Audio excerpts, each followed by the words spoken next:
Shazam! Greetings, fellow armchair Imagineers. Tiki here. And Monkey.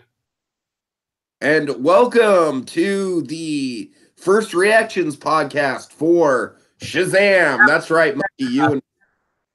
You and I are among the first to see this. We were lucky enough to catch a Fandango early screening of it. Thank you, Fandango. Yeah, thank you, Fandango. Seriously, this is very exciting. Yeah, I Monkey, think that's like what they did with How to Train Your Dragon. So yeah, oddly enough, my theater did not get How to Train Your Dragon, but it did get this. So I'm not sure how it all works. I could be wrong on if it's through the same people, but nevertheless, we got it. Mm-hmm. We got Shazam 2 weeks early. Right. Although, arguably, you could say we got it 3 months late, since considering when the time of year this movie takes place for some reason. Do you think it was intended for a December release? Maybe. Yeah, I mean, like how Jumanji took place around Christmas for no reason. I think blockbusters with a Christmas theme is a time-honored tradition, my friend. Yeah. Oh well. All right, so Monkey, you know my thoughts on this movie. I do not know your thoughts, so this is going to be kind of interesting. We might have a La La Land on our hands here. Who knows?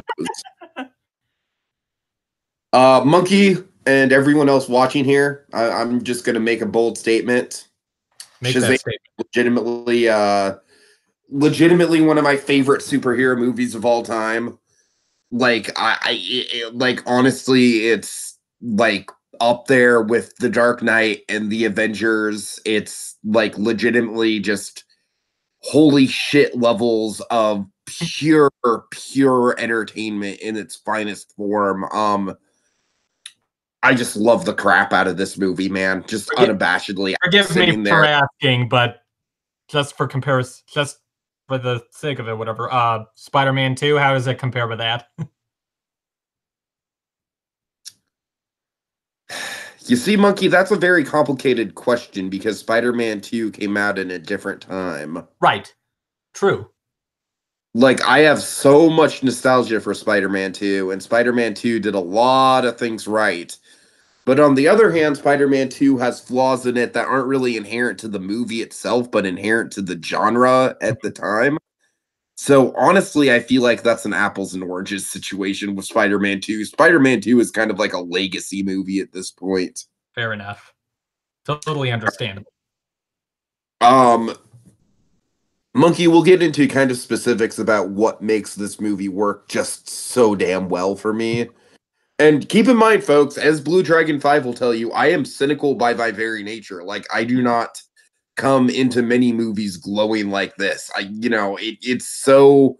This is why I'm a fan of film, because it's like, Monkey, honest to God, I don't think any movie last year had me glowing the same way this one did. Not even Spider-Verse, as much as I love Spider-Verse. This movie was just such a treat. So with that in mind, Monkey, is it a La La Land situation? Did you hate this? Thankfully, no. Okay, good. Okay. So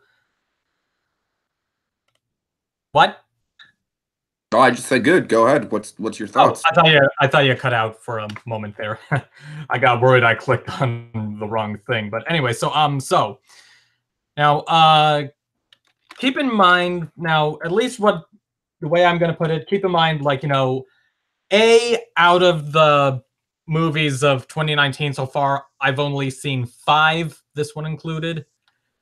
And B, we still haven't got Missing Link yet. So that's still a variable for me, personally. Now, that said, out of those 5, this is the favorite. Oh, yeah, far and away the best of 2019 that I've seen. And I've seen quite a few others that you haven't seen. But then again, Monkey, do you really want to see What Men Want? Do you really want life? However, you and I have both seen my worst movie of the year, which is fucking Wonder Park. Monkey, you and I need to do a podcast about Wonder Park. We really do. Yeah. Maybe we'll do a commentary one day. One day, man, one day. That movie is just something else. I mean, I sent this to you, but like I noticed, like I was at some other theater today, like just for other reasons, like just poking in. Long story, but I noticed like they were selling like merchandise for the live action Dumbo, and then I noticed below that they were selling some of the chimp dolls from Wonder Park. Call them chimpanzee zombies, monkey. I know I wanted to say chimpanzee zombies, but I want to say they were in their nice state. I'm not sure. Oh, Like, okay, I not evil gotcha. state. I gotcha. And then Yeah, Garrett happened to post that picture of Peanut, or was it you that posted the picture? that was totally me. Okay, sorry. That was like so random. It just kind of made my day. Like, oh yes, that's such a bad picture. I'll still defend Norbert Leobatz's performance in that movie, but anyway, Shazam. So All right. yeah, I mean, So, holy crap! Each and every character in this movie just shines. you could say that. Yeah, And this movie's got a bunch of characters, and I don't yeah, want to get too far into spoiler territory here, but let's just say Billy Batson, he's living in a foster home with a bunch of different kids. yeah. I Monkey, mean, the whole there's like the not foster there's family not is very likable. there's not one of these foster kids that I didn't fall in love with by the time the movie ended. Not one. I mean, Yeah, to like me, some the get more families screen were time almost than kind others, of the but heart of yeah, the movie. yeah, yeah. This movie certainly does have themes about family. I mean, in the immortal, it's a family picture. Or to quote the Haunting remake, it's about family. Oh God. But seriously, I mean, that's what this movie does so well. It sounds simple, but the core basic theme of family is just nailed in so well. It's just Yeah. so well done that I. Without going in too much on my thoughts on this other thing, like in some ways, some of the stuff in this movie kind of reminded me of Dear Evan Hansen, but Oh boy. but I mean, obviously, I preferred this. It's like, okay, let's see how to take what Dear Evan Hansen is and possibly improve it, like make it a superhero movie that's only somewhat similar. Yeah, but I just moving on from that, it's kind of interesting with this movie is like after some point, like maybe about halfway through or so, and this is like kind of interesting for me personally and what I tend to look for or look at with movies and the movie going experience, but like maybe like around the halfway point or something, I didn't care as much about the actual plot as I did the experience of watching this movie. yeah. I mean, the experience unto itself is just wonderful. I Yeah, mean, especially some of the comedic stuff. Like there's a scene with not to give away too much, but there's a scene involving a convenience store that I think was especially like a turning point for this movie where it really mhm. kicked into it. Yeah, the movie does take a while to get going. I mean, it And kind I mean, when it starts off with the delight of verbal abuse toward a child. of right. That's true. um, I mean, you know what? You know what's so interesting about this movie is that it's like it's structured and framed in such a similar way to Big. Hmm. I mean, that's been obvious from the get-go, but like this movie's Even a literally certain gag. Don't they share a gag? I mean, I've actually never really seen Big no all the way through. spoilers, no spoilers. I'm not spoiling it. I'm just commenting. Yes, there is definitely a big reference in this movie. A very Yeah. big on the nose big reference in this movie. Yes, and I know what you're thinking of. Yeah. um But yeah. but Yeah. yeah, So yeah, it's just like just down the line, I don't know. What do you think of the action in this movie? Because I thought it was handled really well. it was handled well. I mean, yeah, it was handled nicely. This is coming off of let's say Captain Marvel, where the action in that movie is just I don't know. I know Donovan's not a big fan of Captain Marvel in the chat, and yeah, it's kind of ironic given that Shazam, used to be Captain Marvel in the comics. Yeah. Oh yeah, he was. His movie, and look, I like the Captain Marvel movie. All right, I don't necessarily think Captain Marvel movie unto itself is a train wreck. I just want to put that disclaimer out there. I really don't. It's an enjoyable enough movie, and the Sam Jackson CGI is incredible for what it's worth. But this movie just freaking curb stomps Captain Marvel. Yeah. It was sort of every step of the way. Yeah. Let's see. Yeah, it was sort of interesting, like just kind of getting this out there somewhere. But like, there's like what is it? The third act of this movie, or like the climax? Like, let's say the last third or so, or last quarter, where it's like, on the one hand, I'm thinking the movie's still going, but on the other hand, this is enjoyable.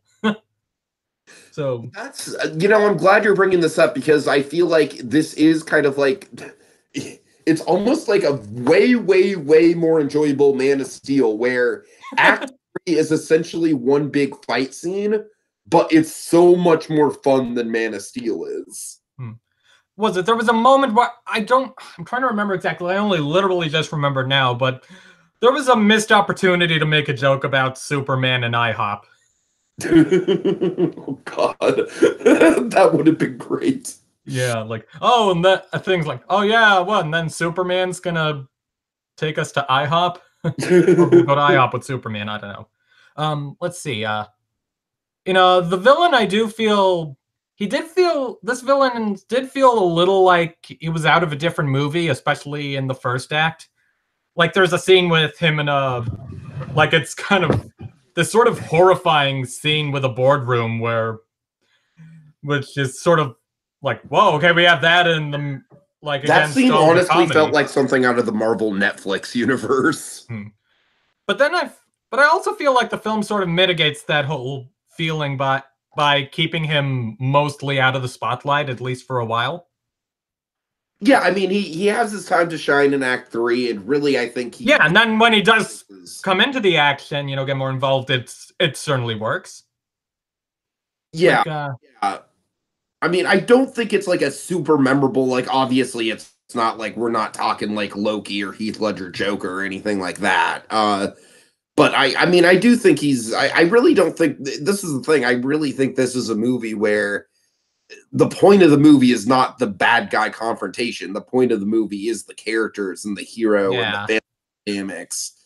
And with that in mind, I feel like the villain is like just totally serviceable. I mean, it's not going to blow anyone's mind, but yeah. So is Jaimon Hounsou the second actor to be in both the MCU and DCEU? I mean, at least the second after Lawrence Fishburne. Yeah, definitely Lawrence Fishburne. And I'm just talking theatrical films, of course.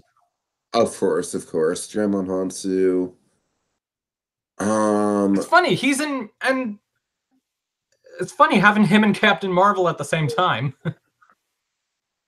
Right. It's Chris Pine hasn't been in the MCU yet, has he? No, he was in Spider-Verse, but that's not MCU. It's like, right. It's funny. This is like a parallel to 2014. You have Jaimon Hounsou in a Marvel movie, and then he was also in that year's How to Train a Dragon movie. Okay, Donovan Martin's asking in the comments, don't give away too much, but do the 7 deadly sins show up? Donovan, in a word, yes. And that's all I'll say about it. Mm-hmm. All right. What if it was the Muppet? What if it was the 7 deadly sins from the Muppet pilot?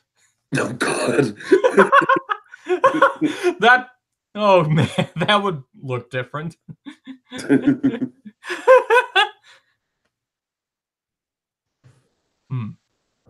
All right. What do you think of Zachary Levi? I thought he was just absolutely on fire. Yeah. I got similar. It's good performances in this movie. Yeah. I got similar vibes to Zachary Levi than I did to Amy Adams in Enchanted. Where it's just like, yeah, that is like a comic book come to life, man. That performance is just a larger than life performance. not counting Freddy, who is your favorite of the kids? Not counting. Um. Well, I mean, Freddy's like the second lead character, Well, so yeah. that's I'm just gonna double check on the names. So I'm not certain. Possibly Eugene. Eugene was good. He was Yeah. good. Did you catch the Darla Wilhelm was freaking scream? adorable. Who? Darla. Had a feeling.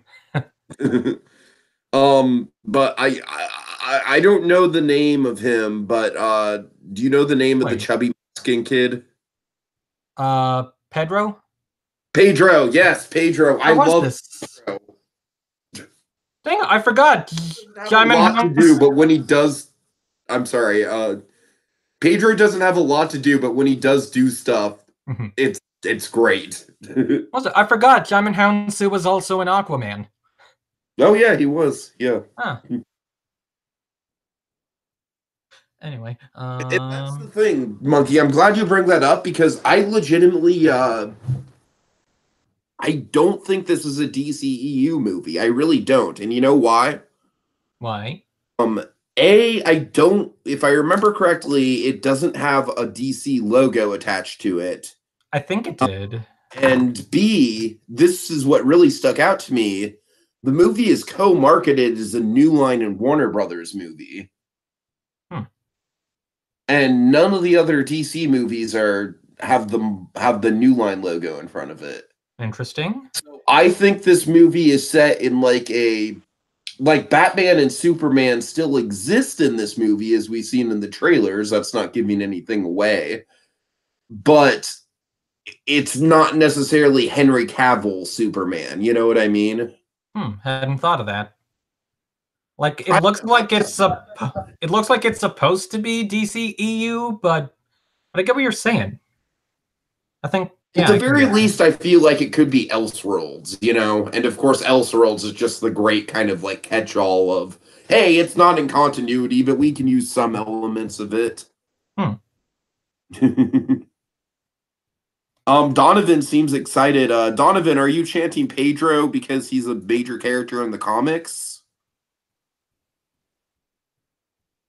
Donovan says a standalone on its own merit in the same world. Yeah, that could be too. That could be for sure. I'll say this. I will say Maybe go on. I would love to see this guy. I would love to see Shazam interact with the rest of the Justice League. Like this legitimately makes me want a Justice League too. Yeah. Like at the very least, I'm definitely down for a Shazam sequel. Oh, absolutely. All right, Donovan says yes, and in the comics he's funny, referring to Pedro. Yeah, Pedro. Like I said, he doesn't have a ton to do in the movie, but he's one of those characters where when he does show up, he's memorable. Like you can really tell they kind of build him up. So, all right. Let's see. That's give Justice League another chance.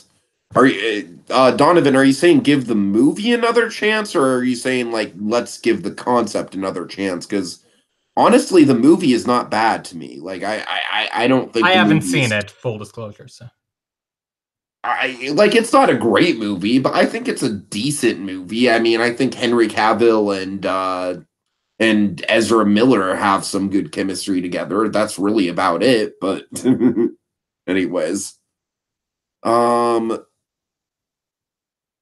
anything else we're sitting on, Monkey? Of course, we'll get into a full spoiler cast once this movie actually comes out. There's a couple big things in this movie that are definitely spoilery. One involving the climax and another involving the ending. right. But of There's course, some like in there the are. like early in the film, there are some shots with like involving like how stuff reflects on his glasses, which is, I mean, even before you realize where it's going, like it's just awesome. It's just a cool visual. Yeah.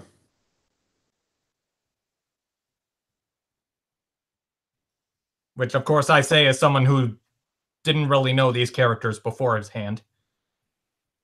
The only thing I know of Shazam is in a couple of the DC animated movies. That's about. I'm really not all that familiar with them at all. Yeah. Otherwise, the closest I'd be to something like that is Freakazoid. Right, right. Oh God.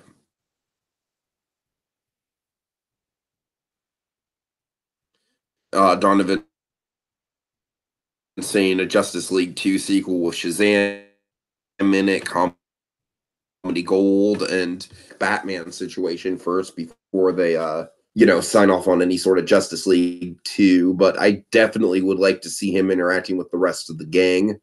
If they're I don't know, this is the thing, is that I really do feel like Aquaman was, for me, Aquaman was a bit of a mess, but I'm happy for its success. I legitimately am. Like, I'm not a big fan of Aquaman, but I'm happy that so many people loved it, and I'm happy that it made so much money. Yeah, at least it was frankly, I'd say at least it was an enjoyable mess. it was enjoyable, yeah. I just thought it was a little overbloated. I didn't think it needed to be 2.5 hours long. But what if we're gonna get another actor in both of these comic universes, what if we have Julie Andrews kill Thanos? Or defeat Thanos, however. There's a lot of theories for who's going to kill Thanos. No, I mean, like, just Julie Andrews shows up, not even as any other character, just as herself, and like, walks in like hello, I'm Julie Andrews, and I'm the ambassador of Disneyland's 50th anniversary celebration. Like, destroys him with the Remember Dreams Come True fireworks. Wait, what if she carries the Mary Poppins carpet bag and measures Thanos with the measuring tape? Oh God. Wait, she pulls out a gauntlet and with Infinity Stones in it. Like, how do you have that? I'm Julie Andrews.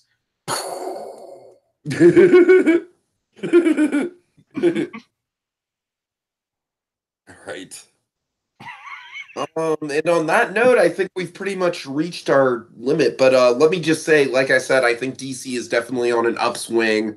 Donovan Martin says he loved Aquaman in the comments, and that's totally fair, Donovan. It's a very ambitious movie, and I can get why people love it, and I hold nothing against anyone who loves it. But like I said, I'm very happy that it was as successful as it was, because frankly, I think a healthy DC universe and a healthy Marvel universe is like the best outcome in the long run. Like, yeah.